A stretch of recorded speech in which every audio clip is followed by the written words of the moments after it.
Jojo's stand, November Rain, was just introduced, so here's what I gathered from Jojolands Chapter 1. First of all, its power seems to be to make rain fall in an area underneath its body, with each drop having a destructive impact. We don't know if people can see the rain, if there are limits for what the rain can attack, or what the rain really does. But we saw Jojo quickly take out 2 cops with it, and they seemed to take more than regular physical damage. Look, it's like they were molded and almost softened by the drops. So maybe the power transfers the rain's properties on contact, including amplified force, making the stand a weaker vitamin C but quicker to incapacitate. Maybe the rain comes out of the nozzle, or the stand, which resembles a water tower, stores the rain inside of its body. I don't think the exact effect is as important as how it's really used, and from what we've seen, Jojo uses very isolated rainfall with increased damage to instantly knock down and beat up people. I think it's meant to be more of a raw damage stand, Jojo winning fights by trying to get people into its range. It represents Jojo's aggressive Joestar personality, but resignation to the mechanisms that control his world, which is why he deals rapid pummeling damage, but can only deliver it through normally falling raindrops in a very specific region by his stand. Visually, the stand shows it too. The imposing nature of November Rain's towering large upper body hints at the fighting spirit within Jojo, but its thin, rigid legs represent his lack of agency. We don't know if it's just his sense of agency or worldview, or if he has some observable power that uses these mechanisms. But both his stand's structure and ability represent these 2 traits. So I tried guessing November Rain's color scheme by coloring it in with Photoshop. The drawing's not perfect, I sort of ignored Jojo, but I wanted to see if what I was imagining worked. While I don't know what it's going to be exactly, I think November Rain will be in the blues range, with moderate and more uniform color, and with significant saturation or a darker tone to get both an ethereal and natural feeling. I made a couple alternate versions, but I think that this darker appearance sort of fits the stand the best, because it complements the raw natural imagery of rain behind its power, which represents how, despite being a ferocious person and on some level internally defeated,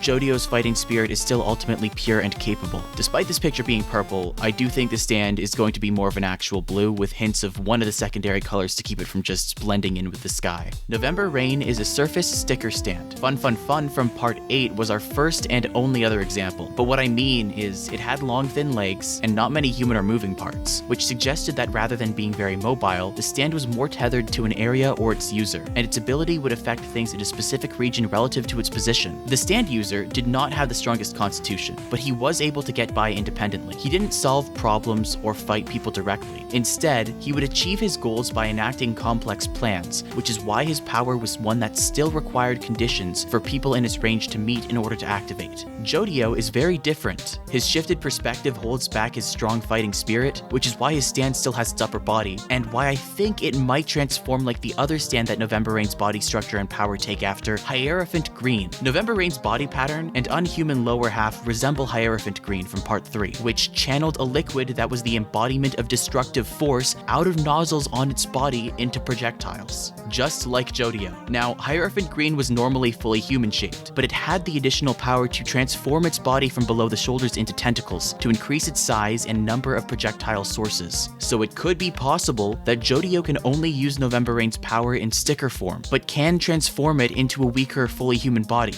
or maybe that's something he grows to do later. Personally, I really like sticker stands, so I would like to see him use that for most of the part. The directional rainfall emphasizes the idea of space and adds to the immersion, which is done a lot so far in Jojolands, but sticker stands in general have this as one of their strengths, because their angled positioning and region of effect draw attention to the spatial elements of where the story takes place. I think it's neat that the stand resembles both Weather Report and Made in Heaven from part 6, reflecting Jojo's resignation to fate and repression of related feelings from his distorted mental state. And it's cool that both his power and appearance resemble specifically Weather's, because it means that despite what his post-story narration implies, he's more likely to behave similar to Weather and try to challenge his worldview and fight for a way out of it, rather than give in to it unquestioningly. But yeah, I'm excited to see what happens with November Rain. I still have a lot of thoughts on Jojolands I want to talk about, but I'll make another video on that tomorrow.